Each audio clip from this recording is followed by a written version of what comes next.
Well, this is it. It's Friday, and everybody knows when it's Friday, it's time to go inside EMS. I am your host, Chris Cebollero, and with me in the New York State, the Empire State, the newest Jet fan, Kelly Grayson. KG, how you doing? I don't know if I can be a Jet fan. I just boy, my interest waned when Drew Brees retired, and both the Manning boys. So, That was like in the Reagan administration. That was oh, forever. shut up. Drew Brees So only been retired a couple of years. So, yeah, it's a whole new world, right? So, um, Kelly, I mean, one of the things that I want to talk about first is about this time, you and it's getting I that time of the year. are hitting a milestone of almost 2 million listeners. 2 million listeners. $2 million. So we started this show over 10 years ago, and we had two listeners. It was my mom and your mom. Yeah. And it was fun because my mom has been passed since 94. So Mine too. Yeah, Mine so too. they weren't they really were listening to us. They were both in heaven talking crap about us. That's right. And but 2 million listeners, man. 2 million listens. That's not listeners, but listens. That's a pretty good number. I like it.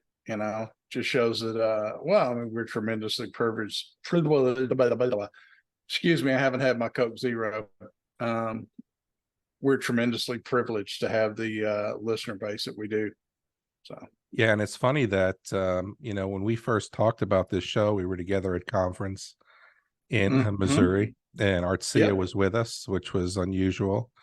For him I got to see here. Art in Reno. Yeah. Oh, did you? Yeah. And we sat around and we talked about the premise of the show. And I actually pitched this show to our good friend and EMS1 columnist, Chris Call. At the time, he had a little bit of persuasion inside of EMS1. Yeah. And I said, how about this show? And he said, yeah. So I actually had to send him a thank you and a notice when we were getting close to 2 million, because it was his he assisted us with the vision of making this show happen. And now here we are a decade later with over 600 shows, 2 million listens. Jesus, and 600 shows, 2 million listens. We're an institution. We should be. We've been saying for years that we need to be institutionalized. Exactly. So now look at us.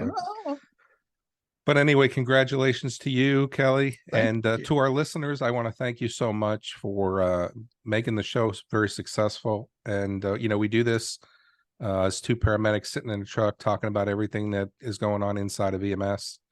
And we wouldn't be here if it wasn't for you guys. And, at our core, we're educators, right? And we want to make sure that people feel comfortable. They understand the things that they don't admit that they understand. And, over the past 10 years, we brought some great stories. We've had some great conversations. We've had some awesome guests. We've fought, we've laughed.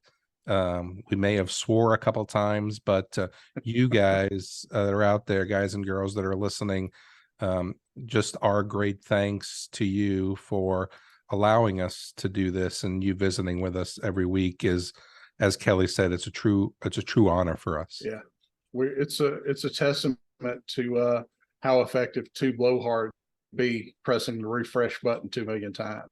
That's right. It took 10 years to do it. That's right. So we talked about we started this at conference, right? We talked about we were at the ICE conference, which is an instructor conference in Missouri at the Lake of the Ozarks, and you and I were sitting around in a couple of rocking chairs, if my memory serves me correct, with a little fire going on.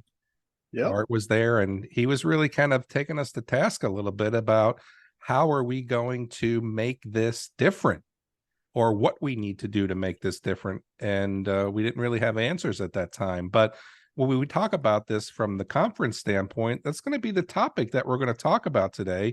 Your own Nancy Magee. You often hear Kelly talk about Nancy, and Nancy says, and Nancy, and Nancy, and Nancy says, and Nancy, and Nancy says. And she'd be happy to hear that. And it sounds just like that too to me. It's just that noise. Well, Nancy, Nancy, but she is a great writer. She is an expert in rural and volunteer EMS. She is your better half as well. But Yeah, she wrote a great article that came out last week on September she 1st, did. or it might have been 2 weeks ago by now, and 10 reasons to attend EMS conferences. And, Kelly, Yeah, you and I had the opportunity to develop this show based on what we were talking about at conference. yeah, And her byline, or the subtitle is the tagline. long-term Yeah, benefits of conference attendance and why it's especially important to volunteer for volunteer EMS agencies.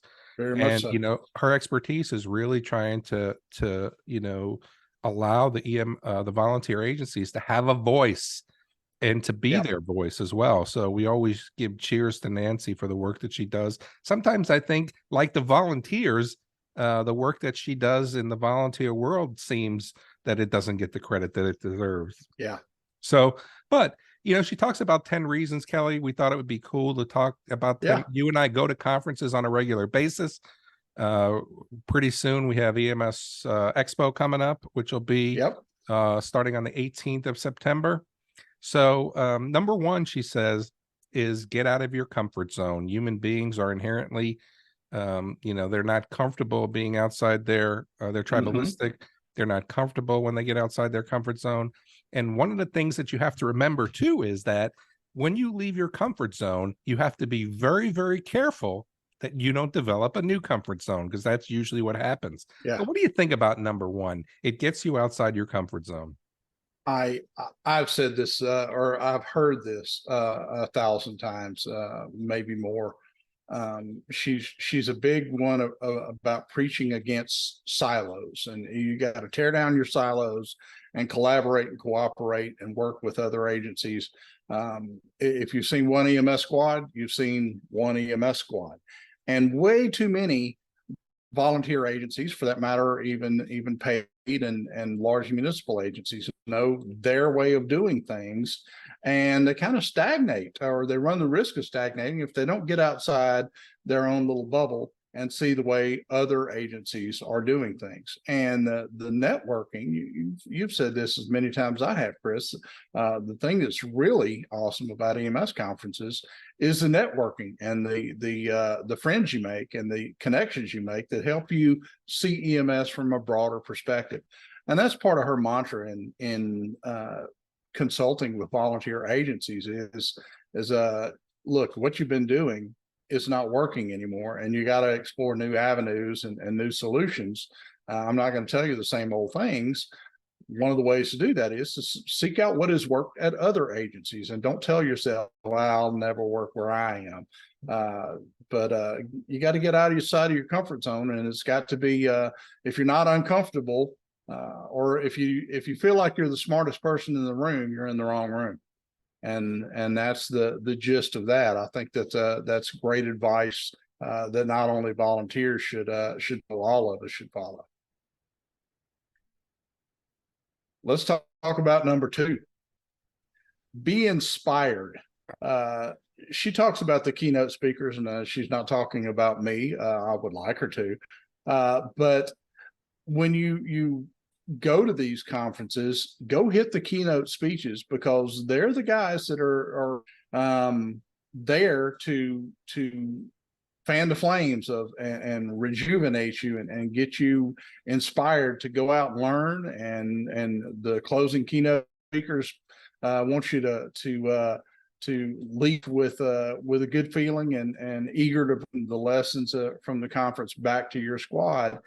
And a lot of these guys, we're talking like the Scotty Bollaters of the world, and the Ken Bouviers, and me occasionally, and other major speakers. I listened to Dan Batesy at the NAMC conference, who was just phenomenal, talking about a very deep subject. But the enthusiasm is infectious, and if you can't get enthused about what you're doing every day on an ambulance, what's the point? Yeah. But sometimes we lose sight of that in the drudgery of the everyday work, and the only people you talk to are the other guy on the truck. After a while, it turns into a bitch fest, and it helps to get inspired by seeing things from the outside, don't you think? Yeah, and Chris Cebollero too. I mean, he's a speaker. Chris Cebollero is a very engaging and dynamic. And I'm actually going to be speaking at EMS Expo this year. I got 2 classes, one on becoming a person of influence, and the other one is everybody communicates but few connect. But one of the other things about being inspired is not just about what you're learning from the speakers, but what you see. And you see the pride of people who walk around in their uniforms, and you see the pride of people who are meeting new people, and that's inspiring as well to me. But and that goes into number 3, meet influential people, the myth and dogma trends to surround the discussions of protocol, law, best practices. And you get to meet not only the people that have developed a reputation in EMS, the Kelly Graysons and the Dan Limmers, and the folks that are guiding our career field. But you know what? You meet influential people who are doing the same work that you're doing, that may have best practices, or that may have different takes. I got to tell you, man, in all the years that I've been in EMS, I don't know that I've ever had a problem in my agency, in my system, in my department that someone else didn't have. Yeah, and probably thought of an answer to. Exactly. So instead of me sitting there racking my brain to try to figure out, when you're sitting around and people are there, I've walked up to a group of people sitting and said, "Can I interject something? What are you guys doing for your new employee orientation? What are you guys doing?" Yeah. And these guys didn't know me. I wound up shaking their hands and, thanking them for their time. But you know what? They had information for me. They had some great stuff. So when we talk about meeting influential people, and remember, to me, the definition of leadership is the ability to influence. That's right. It's just leaders being leaders. Yeah. You're one of the best persons to go to an EMS conference with was Lou Jordan, a legend in EMS. And man, when you walk around an exhibit with Lou, you could move 10 feet before he's introducing you to another EMS legend. He'd say, "Hey, Kelly, this is Walt Story. Kelly, this is Dan Limmer, and Kelly, Brian Bledsoe, and this and that." And you're just agog, starstruck by all these guys who are legends in our career field, deservedly so, because they devoted so much time and effort and their talents, their considerable talents, to moving EMS forward. And we often think of these people as some ivory tower types, but most of them are have the soul of a paramedic beating within the heart of a paramedic beating in their chest. And it was great going to EMS conferences with Lou, because if Lou Jordan introduced you, you were de facto one of the cool kids. You were right, and the same holds true with we go around to exhibit halls at conferences and introduce each other to our acquaintances and man, the bigger network, if you can get people like Dan Limmer, Brian Bledsoe, Walt Stoy, Greg Margolis, the Bill Browns and the Dan Bays and these influential EMS leaders into your personal circle, who better to learn from and to bounce ideas off of, and that sort of networking is priceless. You're always leaving me out of those names, man. You're always leaving me out of those names. I said whatever, you and I go into these things, pipe down, man, pipe down. Let's go ahead and skip a couple. And I love her number 6, progress and impact. And I think that one of the things that happens here is there are people who are doing the work inside organizations that are far more advanced than you are. And whether they're doing ultrasound in the field, or whether they're doing, remember we started to do interosseous infusions back in the day in the sternum. Remember, we were doing them in the sternum. And, the fast one. Yeah. And who's doing TXA, and, who's carrying plasma, and, and really when you start to think about what's going on inside of your career field, it gives you a little bit of excitement that, why can't we be doing those things too? And really, when it comes down to it, your medical director needs to be comfortable. If your medical director isn't comfortable, it probably has something to do with the trust that they have in the educational process, or the trust that they have in the paramedics and EMTs that are working in the system. But one of the things that I think you have the ability to address is, hey, wait a minute, did you know that so-and-so EMS system is not using lights and sirens anymore, period, for transport, or for Yeah. for transport to the hospital, or whatever it is. But I think that when you hear those, it inspires you to say, you know what, we're not a bad EMS system because we're doing all this stuff that this other agency is doing. Yeah. Or, hey, you know what, we've got some great room for growth. Yeah.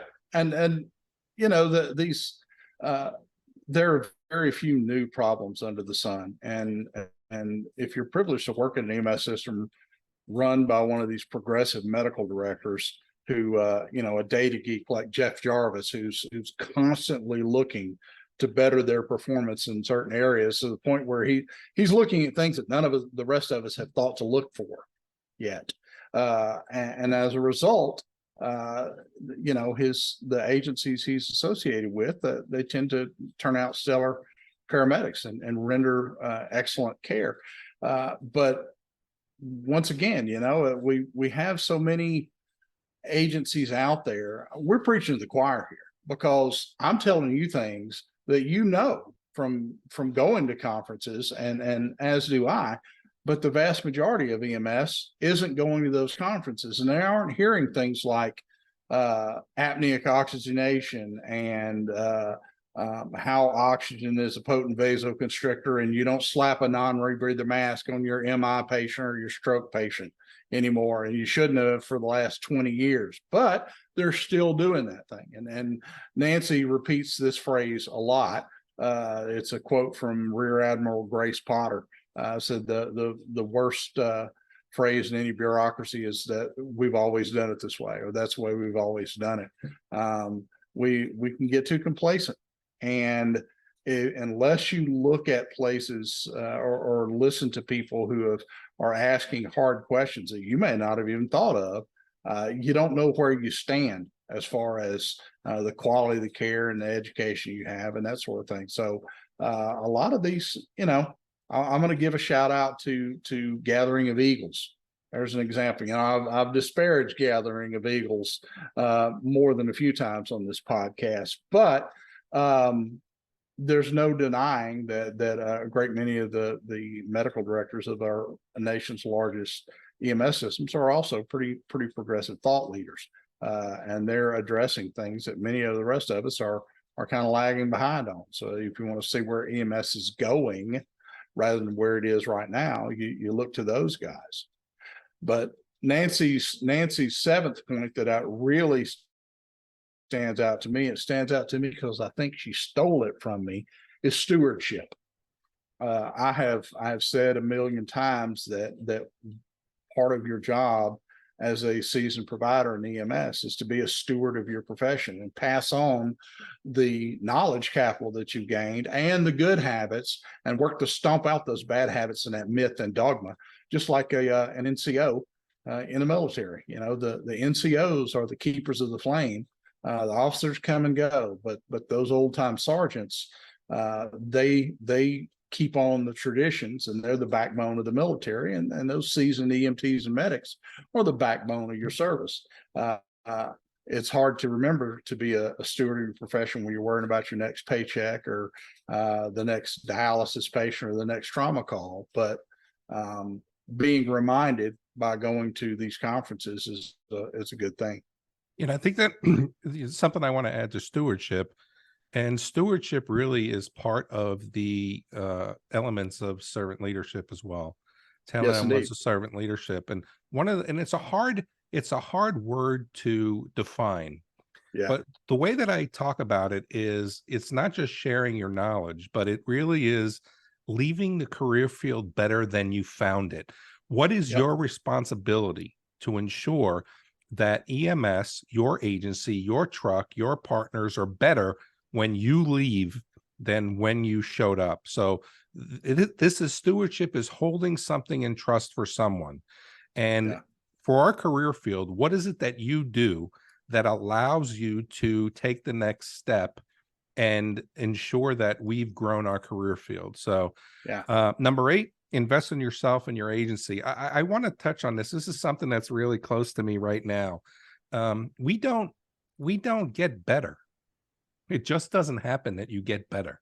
You actually have to plan on how to get better. You actually have to work on getting better. Sitting in your chair and watching Jeopardy at, in the afternoon doesn't necessarily get you better. And this is one of the things that we do not take advantage of. We have to be able to develop a plan. We have to be able to understand our strengths. We have to be able to know our weaknesses, how our weaknesses affect our strengths, how our strengths, are messed up by our weaknesses. But it has to be something that you're working towards. Yeah. Growth doesn't happen by chance. I'm going to be a better person tomorrow. Not unless you work at it, you're not. And when we talk about investing in yourself, you get the opportunity to go to classes and hear great speakers and let them share their thoughts and science. Now, just because somebody says that this is the way to intubate somebody, or this is the best way to start an IV, or let me tell you about how to use this new system, doesn't mean you have to follow that to the letter either. That's their interpretation of the clinical science that you can say, I like that, or I don't like that, or whatever that is. But you know what? You're putting yourself in a position to get better. You're putting yourself in a position to learn. You're putting yourself in a position to gain experience. You may not do anything with it, but you know what? You're investing in yourself. Yeah. Well, you don't get better just by experience. If that were true, then some of those medics with 20 years with 1 year of experience repeated 20 times would be more clinically proficient, knowledgeable than they are. What's the saying? Just because people have done it a certain way for a long time doesn't make it right. And if you've practiced the wrong way for 20 years, all you've done is gotten really good at doing something the wrong way. Spinal immobilization and these sorts of things. But when you get in that comfort zone and you get complacent, you don't ask those hard questions like, I'm really, really good at procedure A, but I've never asked, is procedure A really necessary? Should I be doing it another way? Should I be doing it at all? Is it necessary in the pre-hospital environment? And those are tough questions to ask. And it takes a lot of self-reflection and a little emotional intelligence, to use your word, to look at yourself like that. Listen to me. But it's true, I agree. And if you're going to invest in yourself, you have to take risks, and moving back up the list to getting out of your comfort zone, that's one of those risks you have to take. Let's look at the last one here. Join an association or work to launch a new one. And she lists the major EMS advocacy agencies and that sort of thing. And I've been members of them. I have been disgruntled with them. I have worked hard in some of them, and other ones I've refused to join. But the fact of the matter is history is made by the people who show up, and one of the things that still irks me to this day is people saying they're going to change the protocols, or they're pushing for this or that. And it's always this amorphous, nebulous they, like these people don't really, they don't know where all this is coming from. Like, you have no say in the matter. And the exact opposite is true.